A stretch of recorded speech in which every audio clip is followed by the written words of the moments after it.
我被笑死啊！頭先咧，個提點機咧，頭先個提點機粒一佢講喺大田本佢提交的話，我朋友六本嚟行嘅佢講咩喎？我朋友咧六佢講啊，佢粒人嚟講叫喺大田本佢話提交了佢講啊，啊你講喺大田本佢嗌提交緊。你上一次啊，我隔你上草草度叫人咯，佢喺大田本嗌人嚟笠出去啊，所以喺講緊牙杯喎，啊，朋友間人記得咯，嗰40條啊講幫弊咧，佢大田本嗌人咪要拿笠出去啊，叫苗漢亮佢講啊，要人麼人佢講啊，你當住喺下笠拔豬馬齊佢講啊。佢講啲咪沙噶，佢講嚇，咪所以咪就係，佢嗱佢頭先佢粒咧，佢講喺大田本佢嗌提名叫的話，你按聽講喺大田本你提叫了，要嘅生嘛，要嗌大田嘅生嘛，要嘅目的嘛，技術本人看冇再講，我被笑死趟咯，嚇！叫我大田本幾提交咯，咪每刻咪懶係嘅，唔知個咪懶係去，佢冇本人講咩咪好，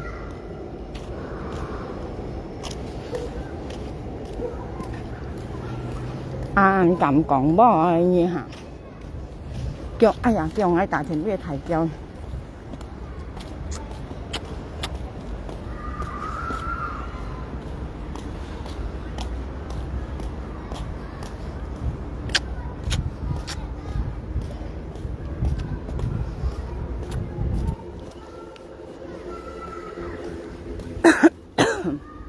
我已經係又沒有去去沒有去呢個沒有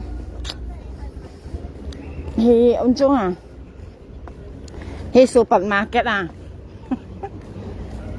佢講喺大田本叫話提名叫啊，我被笑死咗大田嘅提叫，你大本嗌到啲，幫白本嗌馬嚟咧，唔知多年咯，本嗌馬嚟唔知多年咯嚇。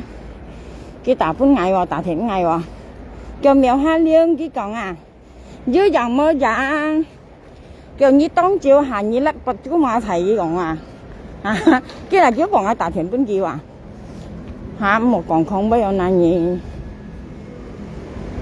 咪就係，所以自家做嘢啊啲冇本人送貨先用啊，本人家含義咪嗌加咪，佢係你啲就後悔咗嚇。你啲度後悔有咩？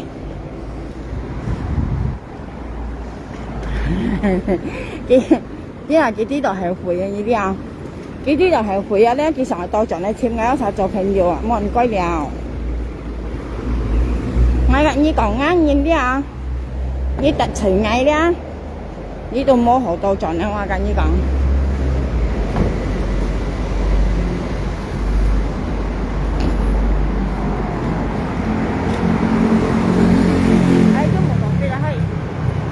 你冇看香港咩？你咩冇講佢啦啊？香港咩用嘅錢冇費，特別按少去。香港是按多年期，特別日本號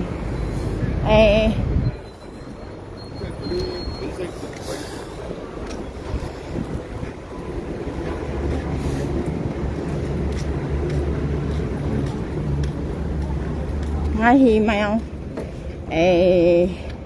我你應講拍雞，係白雞。從呢用啊啦，掃垃圾啊啲雞沙，都係要40條以內啊。嘅福利為好，哎呀，嘅福利為好啊！呢用掃垃圾啊啲都係要40條啊，自家按晒類啊，同埋嘅福利前好啊。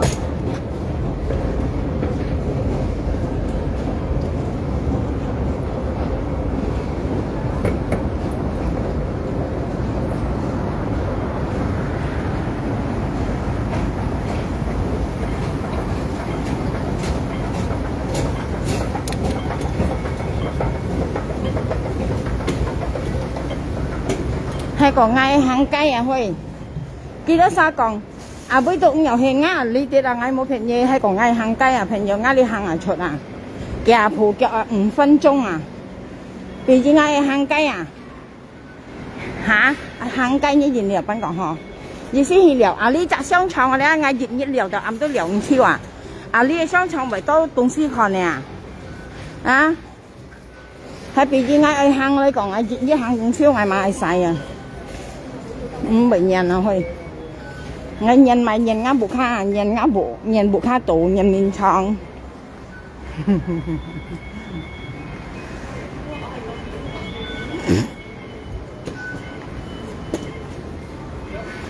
啊！呢度都有兩隻商場啊，前多東西看啊！呢啊，前多東西買啊！愛行唔愛行你講啊？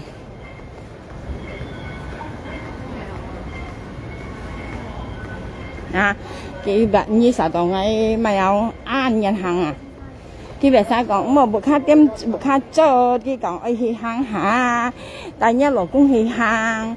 帶一細貨去行呢種啊，啊行到被笑死下去啊！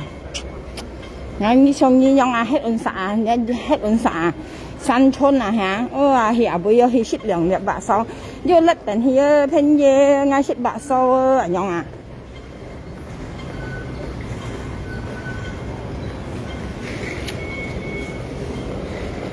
事實我都係搞笑啊佢。家我去到拍街嘅劍甩luôn，我行到去拍街嘅劍甩luôn。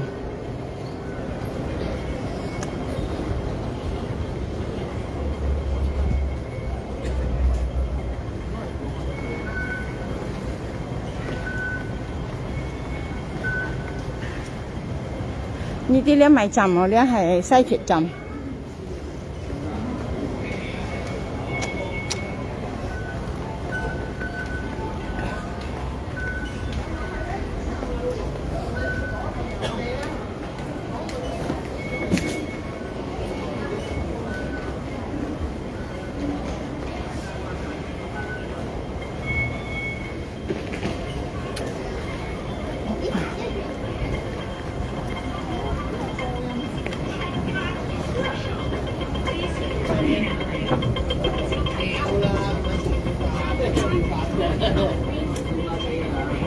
開心就好就翻嚟啦。咁收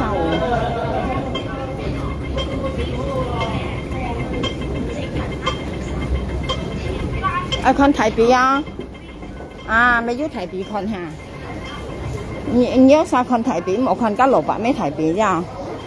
看落600咩台幣咧，一木珠肯被罰木拆啊！咁樣講。我看落後生嘅台幣啲啊，冇看落600咩台幣啊！家可能一木珠拔冇拆，誒嗌咪係搬啱嚟去，我嗌咪係搬啱嚟鎖咗你先，鎖咗後嘢夾啱嚟出嚟咪，咁我可能600咩台幣啊，可能係咪拔冇拆去，啲啊，你喺香港咪要賺600咩嘅，成日人嘅台幣邊嘢看呢？自家看台幣，我看落家。我看那個後生台幣，冇看那個600咩台幣啲啊！誒，聖誕咯，去過聖誕咯啦！嚇，聖誕來啊，平嘢來聖誕咯，人聖誕樹啦，特別矮嘅聖誕樹去，嘅聖誕樹矮，你看，嘅聖誕樹俾人矮呵，冇擺聖誕。幫擺聖誕樹被高嘅，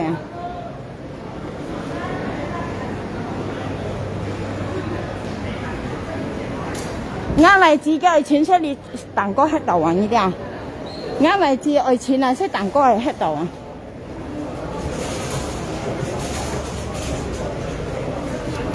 ！ăn nóng nghe là kinh nghiệm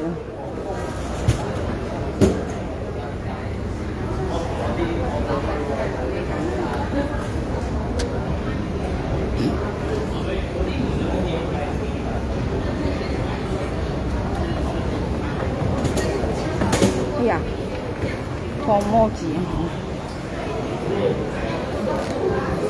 哇！喺近啲人你哋望落去，哎呀，近度係咪齋？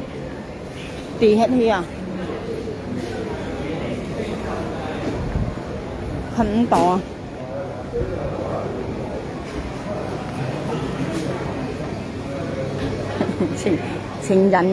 前咪前喺度人家入邊都已經掉晒，我看呢度喐看啊，冇。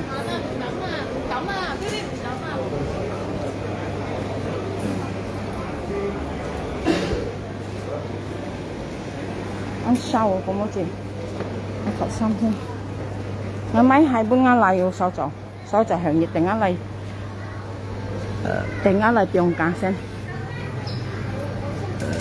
買係本啱嚟作係被提對42號係啊，呢行四啊，你啲有啱嚟自作係被提啊，呢行四啊。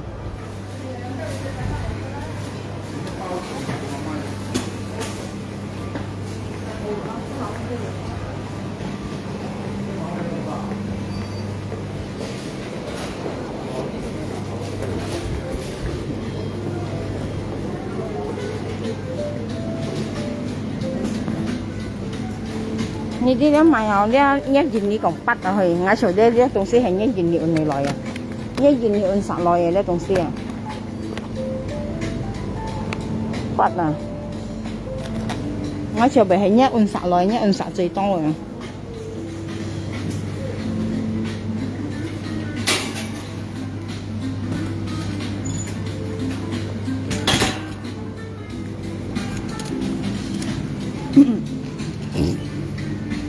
嗱，你咪腰仔埋啊？可以，你萬一願意先腰仔啊？你咪仔啊？你咪一按實來啊？我知道，太極來啊，18蚊啊，18蚊熱炸，18蚊一按實來掉你5萬啊，4萬蚊，18蚊4萬咗啦，你個菜買超啱好買下。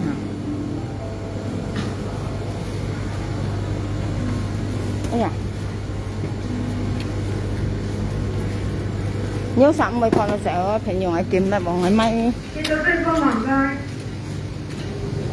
嗌買米啊，買米啊，去cái cà lâm花買超行，買出嚟2隻啊，cái cà lâm花。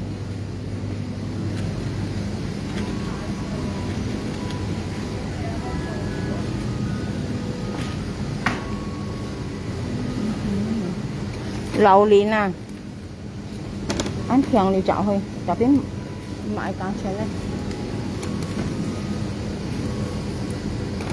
一大丁。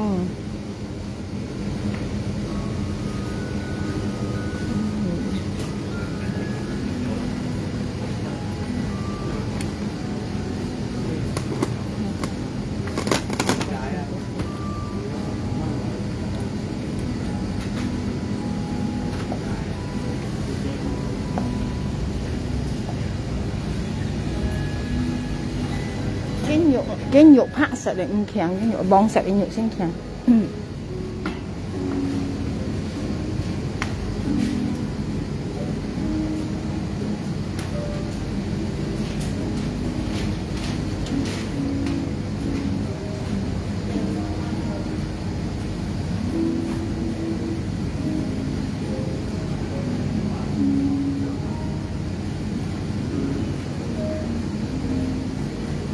Cái榴蓮拍肉啊，你看下啊，拍肉啊啦。biasanya nih榴蓮kan bong肉嘅咧，拍肉啊，咪米。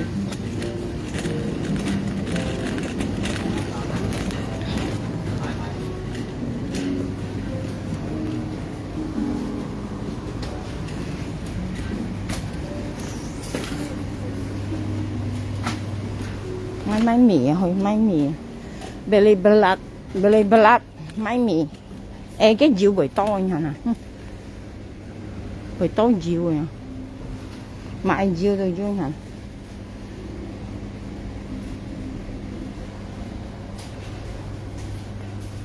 bây chỉ cá còn đồ đi tiết đó phải nhiều cá ngài kiếm lại bộ hơi 拜拜有啲啊，我買米ăn chung à